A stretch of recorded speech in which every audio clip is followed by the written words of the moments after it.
Warahmatullahi wabarakatuh. Saudara-saudara, kita awali perkuliahan kita kali ini dengan bersama-sama membaca doa. Bismillahirrahmanirrahim. Rabbi zidni ilman warzuqni fahma. Rabbi sahri sadri wa yassirli amri wahlul 'uqdatam min lisani yafqahu qawli. Jika pada pertemuan sebelumnya kita sudah tuntas berbicara tentang akidah dengan berbagai aspeknya, maka prinsip yang kedua yang harus saudara pahami tentang keberagamaan dalam arti agama Islam itu adalah tentang ibadah. Insya Allah pada kesempatan kali ini kita akan berbicara tentang ibadah dalam berbagai aspeknya. Saya awali dengan pernyataan Erich Fromm, seorang psikolog berkebangsaan Jerman, tapi selain sebagai guru besar, dia juga adalah seorang anggota Partai Sosialis Amerika di tahun 1950-an.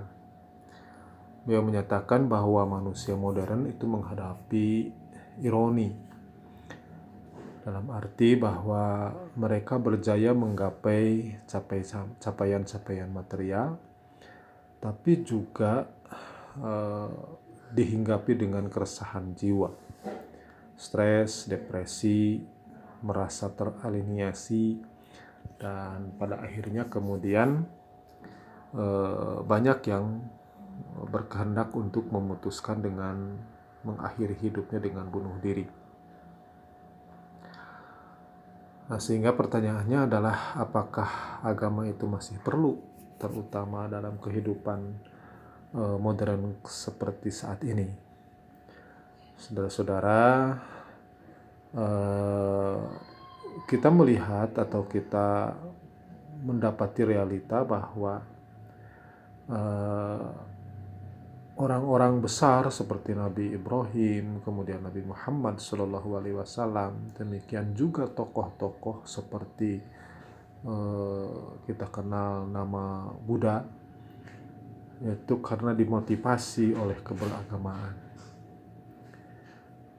Agama itu memberikan kontribusi yang sangat penting dalam memajukan prinsip-prinsip etika dan moral kemanusiaan universal. Bahkan agama berulang kali menyelamatkan peradaban manusia dari kehancurannya.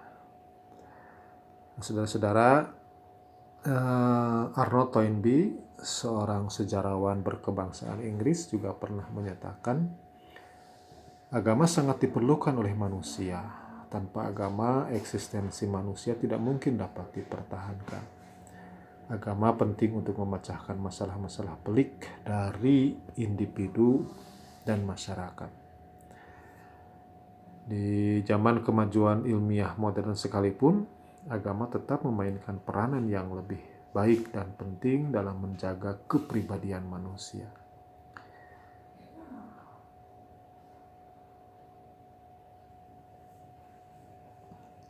Dalam sebuah jurnal of Religion and Health dinyatakan bahwa agama itu memberikan efek yang sangat positif, memberikan nilai dan semangat kepada pemeluknya untuk hidup lebih optimis, bahkan lebih sehat secara jasmani maupun ruhani, secara psikologis, demikian juga secara jasmani, karena orang-orang beragama itu pasti akan berupaya untuk hidup bersih, kemudian menjauhi narkoba, minuman keras, dan lain-lain. Nah, ini saya sampaikan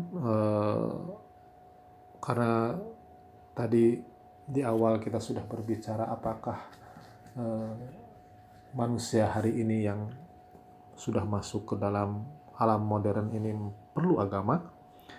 maka tentu saja kita harus mengetahui terlebih dahulu tentang siapa sebenarnya manusia itu. Ini adalah manusia dalam pandangan para filsuf, ya, menurut Thomas Hobbes, kemudian menurut Darwin, menurut Imam Ghazali, maupun menurut Sigmund Freud dan lain-lain. Tapi itu saya kira silahkanlah dipelajari selengkapnya nanti di kesempatan-kesempatan lain. Tugas saya adalah menyampaikan bagaimana manusia dalam pandangan Islam. Dalam Al-Quran, agama itu dipanggil dengan beberapa sebutan. Kadang-kadang disebut dengan Al-Insan, yang berarti sesuatu yang dihinggapi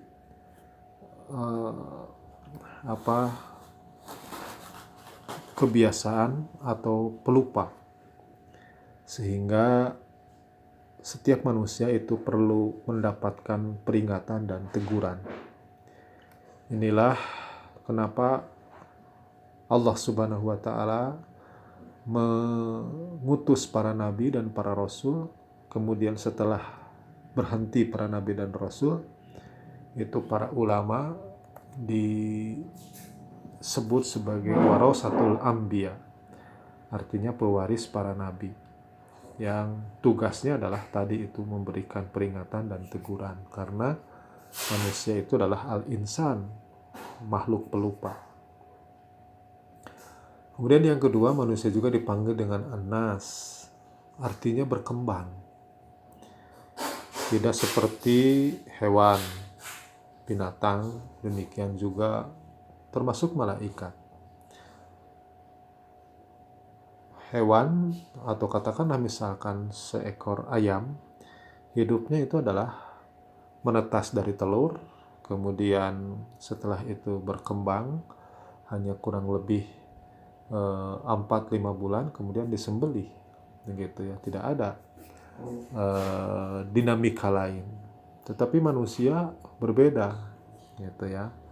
Manusia berkembang, artinya kita lihatlah dari kendaraan saja. Lalu dulu orang berkendaraan itu cukup dengan menunggang kuda. Setelah menunggang kuda, kemudian berkembang, itu menunggang pedati, delman lah, gitu ya. Tapi masih ditarik dengan kuda. Dari sana kemudian yang menggerakkan rodanya diganti dengan mesin. Sehingga hari ini kita mendapati kendaraan ada roda 2, roda 4. Terakhir mungkin yang lebih modern adalah dengan pesawat, begitu. Itu adalah berkembang yang namanya manusia itu. Itu disebut dengan an-nas. Kemudian juga disebut dengan al-bashar.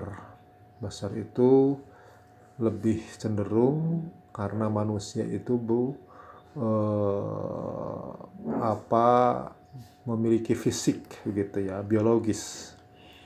Artinya kalau dia capek pasti beristirahat, kalau dia ngantuk pasti tidur, kalau dia lapar pasti makan, dia haus pasti minum. Karena itu Rasulullah pernah menyatakan, ana basyarum mithlukum, saya ini adalah bashar, manusia seperti kamu, seperti kalian. Karena Rasulullah tidur, Rasulullah itu makan, minum, dan lain-lain. Kemudian dalam Al-Quran juga manusia disebut dengan Bani Adam, untuk menunjukkan bahwa asal usulnya dari satu, yaitu keturunan Nabi Adam alaihissalam. Nah, ini saudara-saudara bisa disimak selanjutnya apa perbedaan manusia dengan malaikat, apa perbedaan manusia dengan jin, iblis, dan setan, dan lain-lain lah, begitu ya. Nanti silahkan saja disimak. Nah, ini terkait dengan beberapa perbedaan prinsip lah, begitu ya. Malaikat itu diberikan oleh Allah Subhanahu wa Ta'ala nurani tapi tanpa syahwat. Sementara binatang buas itu sebaliknya, Allah berikan syahwat tanpa nurani. Nah, manusia itu memiliki keduanya. Bila seseorang dengan nuraninya mampu mengendalikan syahwatnya, maka dia akan lebih mulia dari makhluk yang lain, bahkan dibandingkan dengan malaikat, begitu ya. Fa'alhamaha fujuraha wa taqwaha. Nah, sehingga kemudian nantinya inna akramakum indallahi atqakum. Bahwa di dalam diri manusia itu Allah Subhanahu wa taala titipkan dua potensi untuk berbuat baik, fujuroha, tetapi juga Allah titipkan wa taqwaha. Allah tanam juga potensi untuk berbuat takwa, mendekat kepada Allah Subhanahu wa taala. Nah, tergantung potensi mana yang dikembangkan, apakah potensi takwanya atau potensi fuzurnya, maksiatnya. Tapi kalau potensi takwanya yang dikembangkan, maka dia akan menempati tempat yang mulia dalam pandangan Allah. Inna akramakum indallahi atqakum. Sesungguhnya orang yang paling mulia dalam pandangan Allah itu adalah yang paling takwa di antara kamu sekalian. Nah, saudara-saudara, ini proses penciptaan manusia, ya. Ada 4 macam Allah Subhanahu wa taala, 4 macam proses, maksud saya, Allah menciptakan manusia. Yang pertama adalah Allah menciptakan manusia dari tidak ada menjadi ada. Itu Nabi Adam alaihissalam. Kemudian Allah ciptakan manusia yang lain dari fisik manusia yang pertama, yaitu penciptaan Ibunda Hawa sebagai pasangan Nabi Adam alaihissalam. Jadi kalau Nabi Adam dari tanah, gitu ya, dari tidak ada kemudian menjadi ada, fisiknya tanah. Kemudian kalau Ibunda Hawa itu diambil dari bagian fisik Nabi Adam alaihissalam. Itu saudara-saudara bisa baca di surat An-Nisa ayat 1.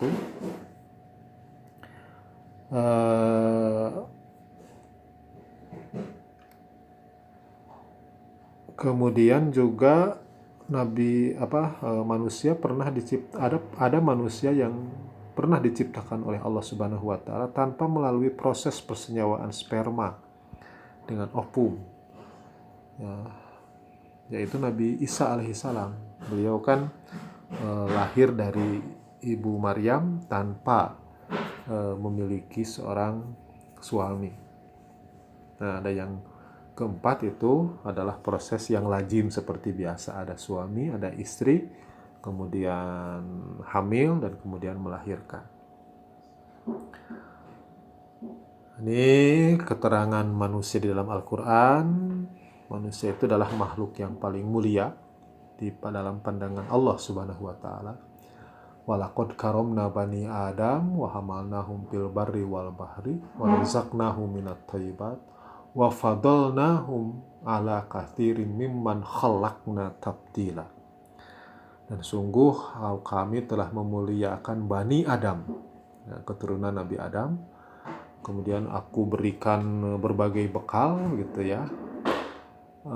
Wa fadalnahum, dan kami memuliakan mereka ala katsirin, dibandingkan mimman khalaqna, dan dibandingkan dengan makhluk-makhluk yang lain, tabdila, dengan keunggulan, dengan suatu keunggulan lah, begitu. Tafdila, untuk menekankan itu.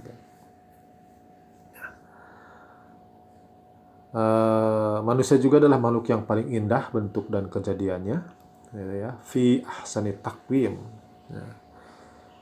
Kemudian makhluk yang diberikan kemampuan oleh Allah untuk mendapatkan ilmu pengetahuan, dapat membedakan antara yang baik dan buruk. Kemudian juga menjadi khalifah di muka bumi. Dan yang selanjutnya juga adalah bahwa manusia itu diberikan beban oleh Allah Subhanahu wa taala untuk beribadah kepada Allah Subhanahu wa taala. Terkait dengan pernyataan yang terakhir bahwa Allah manusia itu diberi beban untuk beribadah kepada Allah Subhanahu wa taala. Ya, wa ma khalaqtul jinna wal insa illa liya'budun. Tidaklah kami menciptakan jin dan manusia kecuali adalah untuk beribadah. Kenapa? Karena Allah Subhanahu wa taala memang sudah memberikan potensi-potensi kepada manusia untuk mengabdi dalam bentuk beribadah kepada Allah Subhanahu wa taala. Pertama adalah kesiapan fitriyah. Ya. Kesiapan fitriyah di mana Allah Subhanahu wa taala pernah berfirman, Fa'akim wajhaka lid-dini hanifa fitratallahi allati fataran nasa 'alaiha.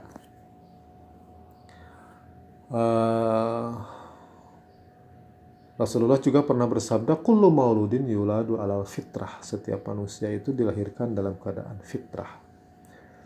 Terhadap ungkapan fitrah ini Al-Marughi kemudian memberikan penafsiran yang dimaksud dengan fitrah itu adalah at-tauhid wa taslim. Artinya sejak manusia dilahirkan itu memiliki kecenderungan untuk tauhid, untuk mengesahkan Allah satu, ya, mengesahkan Allah saja. Kemudian juga wa taslim, dan berserah diri dengan aturan Allah Subhanahu wa taala dan dengan ketentuan Allah Subhanahu wa taala. Taslim, berserah diri. Artinya sebagai seorang muslim lah begitu.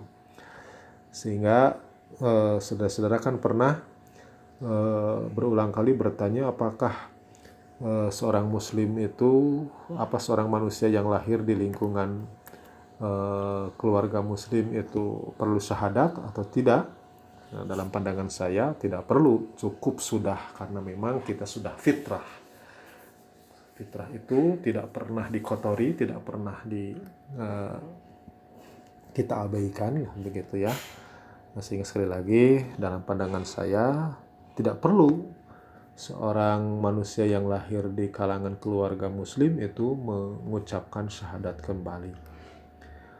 Nah, kemudian kesiapan khalqiyah. Ya, tadi kita sudah kupas sedikit fi ahsanit taqwim. Allah sudah memberikan fisik kita sebagus-bagusnya sehingga memungkinkan orang bisa melakukan ibadah secara sempurna. Manusia itu bisa memungkinkan manusia beribadah secara sempurna. Kemudian juga kesiapan akliyah. Wallahu akhrajakum min butuni ummahatikum la ta'lamuna syai'a. Allah Subhanahu wa taala itu telah mengeluarkan kamu sekalian dari butun, dari perut ibu kamu sekalian, la ta'lamuna syai'a. Tidak mengetahui apapun. Tetapi kemudian Allah waja'ala lakumus sam'a wal absara wal af'idah la'allakum tashkurun. Tapi Allah menitipkan potensi pendengaran, potensi penglihatan, demikian juga al-af'idah, gitu ya. La'allakum tashkurun, sehingga diharapkan kamu sekalian tashkurun, mampu untuk bersyukur. Dan yang keempat adalah kesiapan bekal hidup. Allah Subhanahu wa taala berfirman dalam surat Al-Baqarah ayat 29, Wallahu huwaladzi khalaqalakum ma fil ardi jami'a. Dialah Allah Subhanahu wa taala yang telah menciptakan untuk kamu. Untuk kamu. Jadi seluruh alam makhluk di dunia ini Allah ciptakan adalah untuk kita, untuk manusia. Gitu ya. Ma fil ardi jami'an. Semua yang ada di muka bumi ini adalah lakum untuk kamu sekalian. Ini adalah bekal hidup manusia ya untuk beragama. Nah, ini saudara-saudara, maka peran dan tugas manusia itu, peranan manusia di bumi adalah sebagai hamba Allah, Abdullah, yaitu menghambakan diri kepada Allah Subhanahu wa taala. Esensi dari abdun adalah ketaatan, ketundukan, dan kepatuhan. Aslama. Nah, sehingga nama agama kita disebut dengan agama Islam untuk menunjukkan bahwa penganutnya atau umatnya itu adalah orang-orang yang taat, tunduk, dan patuh terhadap ketentuan Allah Subhanahu wa taala. Selanjutnya, saudara-saudara, dalam surat Al-Baqarah di ayat 21 juga Allah berfirman, ya ayuhan nasu budu rabbakum allazi khalaqakum wallazina min qablikum la'allakum tattaqun. Wahai sekalian manusia, ini seluruh manusia yang diseru oleh Allah Subhanahu wa taala. Ayo budu, beribadahlah kamu rabbakum kepada Tuhan kamu. Allazi khalaqakum wallazina min qablikum, yang telah menciptakan kamu dan orang-orang sebelum kamu semuanya. La'allakum tattaqun, agar kamu sekalian tergolongkan sebagai orang-orang yang bertakwa. Jadi tugas pertama manusia itu adalah beribadah dalam kedudukannya sebagai abdun, sebagai hamba. Nah, pertanyaannya, apakah yang disebut dengan ibadah itu? Dalam pandangan tarjih Muhammadiyah, ibadah itu adalah ya at-taqarrubu ilallah bi imtithali awamirihi wajtinabi nawahihi wal amalu bima azina bihi syari. Ibadah itu adalah upaya mendekatkan diri ilallah, kepada Allah Subhanahu wa taala. Jadi upaya untuk mendekatkan diri kepada Allah Subhanahu wa taala. Ini poin yang pertama. Jadi ibadah itu adalah upaya mendekatkan diri kepada Allah Subhanahu wa taala. Cara wujudnya adalah biimtithali awamirihi wajtinabi nawahihi wal amali bihi bima azina bihi syari, yaitu adalah dengan cara melaksanakan segala perintah-perintahnya, wajtinabi nawahihi, dan kemudian yang kedua menghindari berbagai larangan-larangannya, wal amalu, dan yang ketiga adalah melaksanakan, mengerjakan aktivitas, apapun aktivitas itu, dengan izin Allah Subhanahu wa taala atau dengan izin syariat. Kemudian ibadah itu dibagi dua, wahia amatun wa khasyatun. Ibadah itu ada yang disebut dengan ibadah umum, ada yang kemudian disebut dengan ibadah khusus. Fal amatu, sedangkan yang dimaksud dengan ibadah umum adalah kullu amalin adzina bihi syari, adalah setiap amal perbuatan yang diizinkan oleh syariat.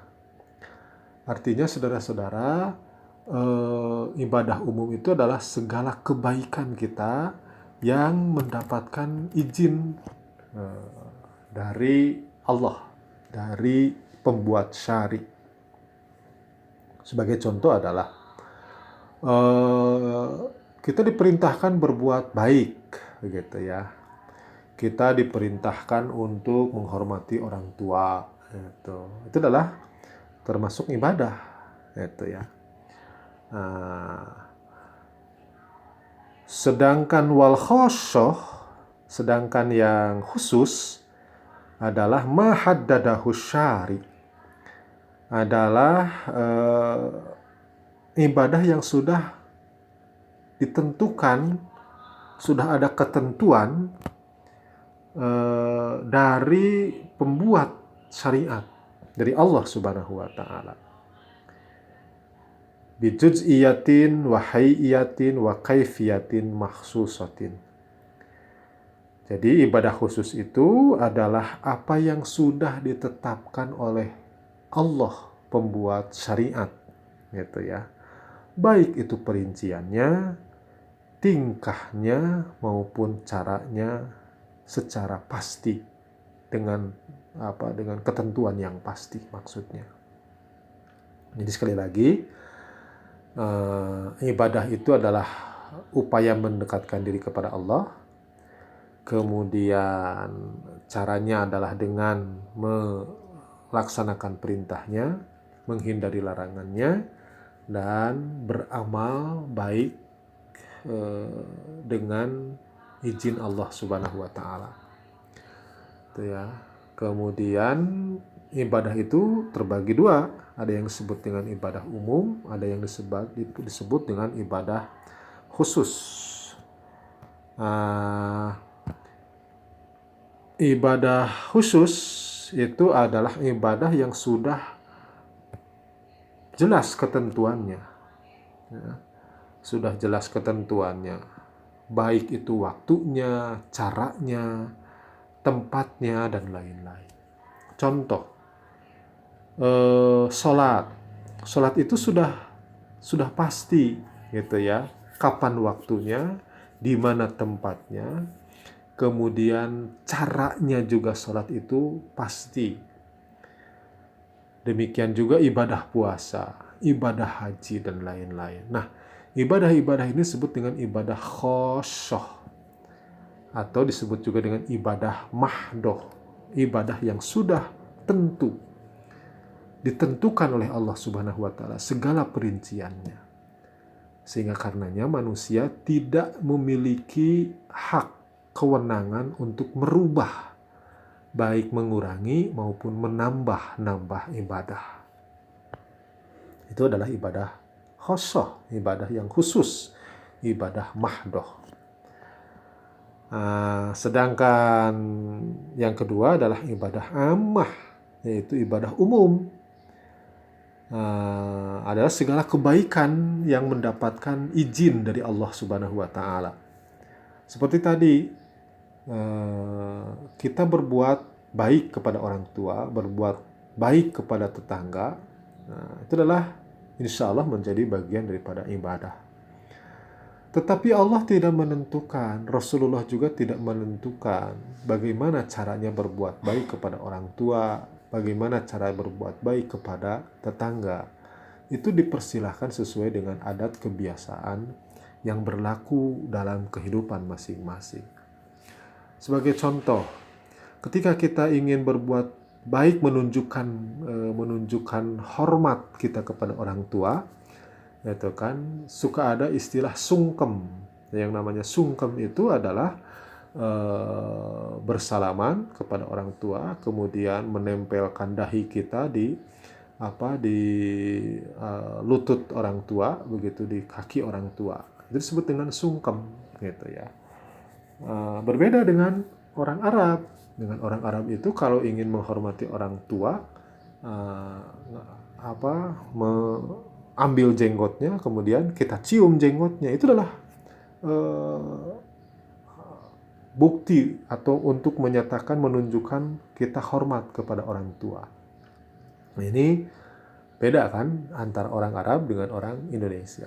Jadi, tetapi sama-sama dua-duanya adalah juga ingin menunjukkan hormat atau ya hormat kepada kedua orang tua. Nah, ini prinsip ibadah, gitu ya. Tadi sudah saya sampaikan, ibadah ada ibadah umum, ada yang khusus. Ibadah umum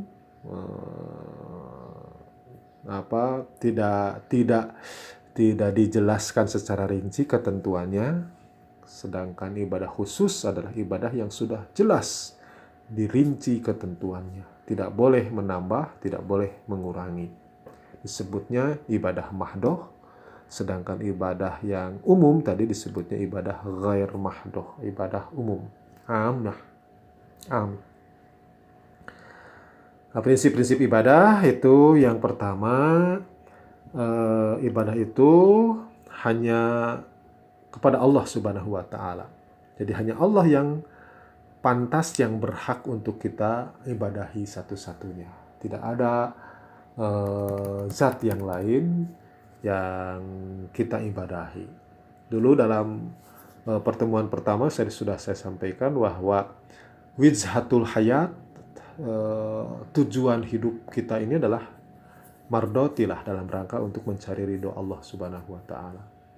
Kemudian yang kedua, ibadah itu tidak perlu diperantarai, gitu ya. Artinya tidak perlu diperantarai itu tidak melalui, tidak via. Nah, itu dicalawan lah gitu, cek istilah Sunda nama gitu ya. Inilah yang dulu kemudian melahirkan berhala-berhala. Gitu ya. Dulu kenapa ada berhala Lata, Uzza, patung-patung di dalam Ka'bah? Itu karena mereka punya anggapan bahwa untuk bisa diterima ibadahnya itu harus melalui perantara orang-orang yang soleh, gitu ya. Maka kemudian untuk menyampaikan segala kebutuhannya, ibadahnya, termasuk ibadahnya, ritual ibadahnya, maka mereka kemudian menciptakan patung-patung, membuat patung-patung orang soleh itu. Nah, melalui patung-patung orang soleh itulah mereka beribadah, mereka juga menyampaikan keluh kesah dan berdoa. Allah Subhanahu wa Ta'ala tidak menginginkan hal itu. Bahkan Allah menyatakan bahwa dirinya atau zatnya itu lebih dekat dibandingkan dengan urat lehernya manusia. Jadi itu adalah gambaran betapa Allah Subhanahu wa Ta'ala itu dekat dengan manusia. Min hablil warid, gitu ya, lebih dekat ketimbang urat lehernya. Kemudian ibadah itu harus dilakukan dengan niat ikhlas karena Allah Subhanahu wa Ta'ala.